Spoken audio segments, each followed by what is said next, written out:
Hello and welcome to the Gosling IHPC Strength and Conditioning Department June 2014 LTA review. What I'd like to talk to you today is a little bit about our vision of how we are looking to develop the work that we're doing with the Strength and Conditioning Department to hopefully achieve our goal of winning now and in the future. And to achieve this goal, we are focusing on a number of processes, specifically developing world-class knowledge within the team. And this includes our strength and conditioning department as well as the tennis department. We want to make sure that all of our coaches have a clear understanding of the level, that we're improving performance at each stage of development, and that we're integrating those improvements performance with the other parts of the team. Now, to give you an example, if you take a look at this figure here, what we're looking to do is to actually quantify the athletic journey, starting from step 1 at the bottom and progressing all the way up to step 20. So you would start your journey at, let's say, 5 years old, and you would keep progressing year on year until perhaps 20 years down the line you've reached 24 and you're going to be breaking into the top 100. And that journey can be quantified both in terms of weekly hours, which you've got here, which increase throughout that athlete's physical training, an annual number of hours, and then obviously we can correlate that with a cumulative total, which, you know, for argument's sake, if we're looking at 10,000 hours as being an indication of expertise, we might expect a child at 13 years old to have already achieved excellence or a level of expertise, let's say, in their technical game, while at the same time needing additional hours to continue to develop their game to the absolute professional level of the tour. And you know, we have done this same exercise for the athleticism scores that we would be looking to develop in our athletes in the areas of speed, agility, power, strength, stamina and suppleness.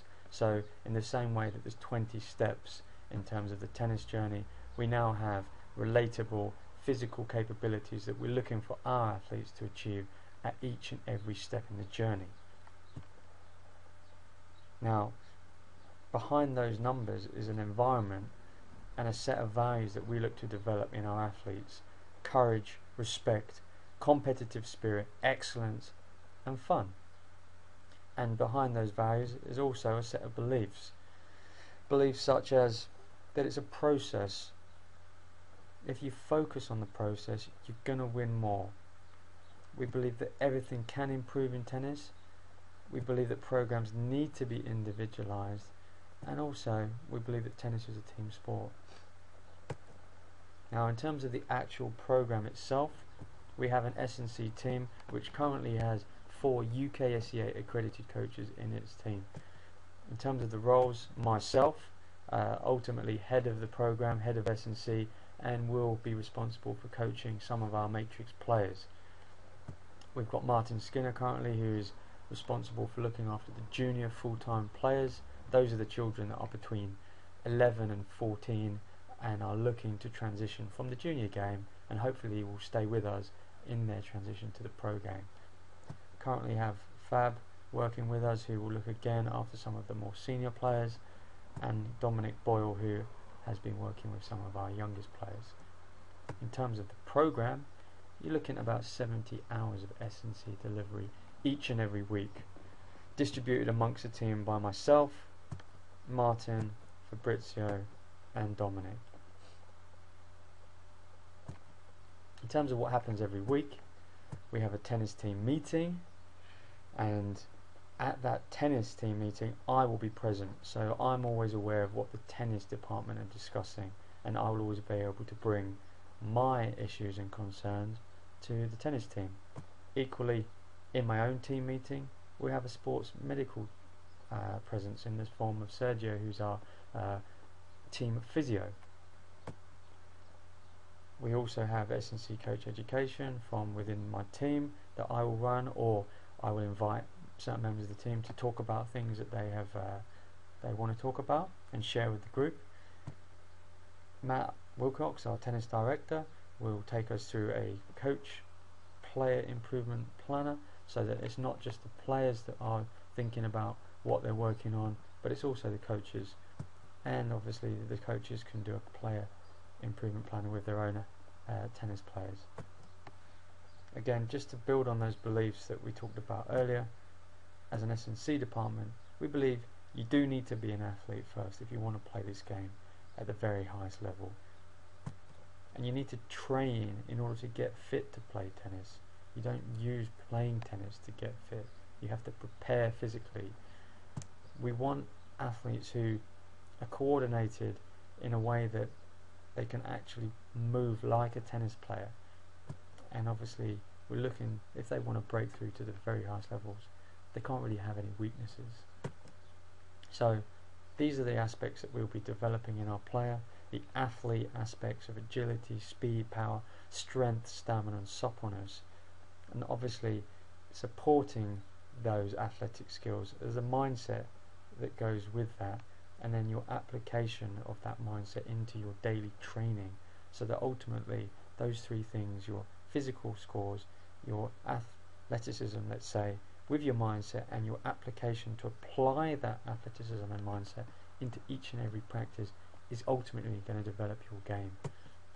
As you can see, the physical aspect is one of several aspects, including the mental and the technical, that ultimately will develop your game towards winning. Now, in terms of my role, day to day, you could describe it as heading up, designing, overseeing and evaluating all S&C programs. But, you know, I think really bottom line is, I want to make Gosling athletes the best in the world. And just to show you the figure below, although I haven't put the specific fitness test measures on the top, I think it's important just to say that, you know, every year I am tracking what the average performance is in those physical attributes of the whole program from year to year, and just looking if those scores are getting better from year to year. But also, if you notice below here, I like to check in with what the normative data is for those children who go on the national camps, and making a comparison to see whether the scores that are typically being scored at the national camps are higher or lower than the scores that we're getting at Gosling. And in this particular instance, just looking at the review from April 2014 up here from our children, and I've taken this group average scores from children who are between the age of 11 and 18, and I've compared it to the national average scores at the NTC for children who are between 11 and 19. You'll see that in 4 of the cases this year, Gosling scores have been better, and in the other cases those scores have been higher at the NTC. So this is something that ultimately I want to change, and I want to make sure that all of the Gosling scores are superior to the national average scores that you're getting for the best national level players in the network. Just a couple of examples of things that you might see us doing that are going to help to ultimately help with our process of winning now and in the future are going to be things like group syllabuses, player improvement plans, tournament schedules and weekly schedules. So just to give you an example, a typical tournament schedule you'll see here, where we've got the month at the top, and then we've got potential different levels of competition and training weeks already put in place in advance, so the whole team know what the player is going to be doing at least in the next 3 months. And you can see that this particular planner has been written up until the end of the summer, and obviously we're in June now, so I know what this player is going to do in June, July and August.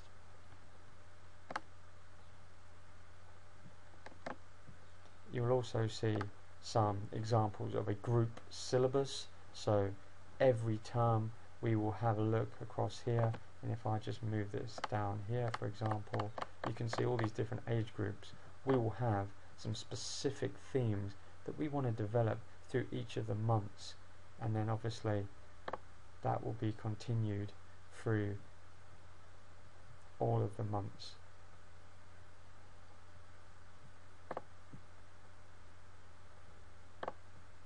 again, the weekly schedule, just to give you an example, not only do you have an annual plan and your curriculum for the year, but we're also looking at a weekly schedule for our player. And again, going back to that idea of individualization, you can see that in this case, this is what the group would normally be doing for that particular week in June 2014, but we've had to make some alterations for this particular player because they're not able to fully participate because of a ongoing knee-related injury. And then of course some other things that we will do from week to week that will be a process, again helping us towards our goal of winning now and in the future, are things like physiological monitoring, looking at heart rates during squads and during training sessions to see if the effect of the training load is as high as we had prescribed, or if the tennis coaches are not prescribing enough variation in the tennis load. We can look at that with our heart rate monitoring. Also, training load monitoring, another big one. We'll get certain players in our program to monitor their rate of perception of effort and multiply it by the length of time that they practice for, and then we can get a weekly total load that I can track over the months and again see if we're getting a good variation in training load in that player's program over the course of the week, the month and the year. We'll also make sure that we continue to address nutrition and continue to discuss with our partners at Queenswood, such as the chefs, to make sure that the children are receiving properly well balanced nutritious meals. There is a big psychological component here which you'll probably hear more about in another presentation. Again, we have performance analysis with stroke screenings of the tennis shots, and again we're now using the injury audit as prescribed across the network to start to track player injuries and so on and so on. Ultimately for me, I'm happy with the direction of the program. I'm always looking to improve it, but one of the key things that I would love to be able to develop in the future is a world-class performance gym. The benefit, of course, is it creates a fantastic professional image, and most importantly, we can manage large groups. That's the one thing we can't do effectively at the moment here. And again, resources wise, I need to be sure that the scores that I'm getting with my athletes are valid and reliable, and to assist in profiling, things like visual coach license, timing gates and a power testing monitor would all help with those ongoing monitoring evaluations that we're doing to check that our players are improving.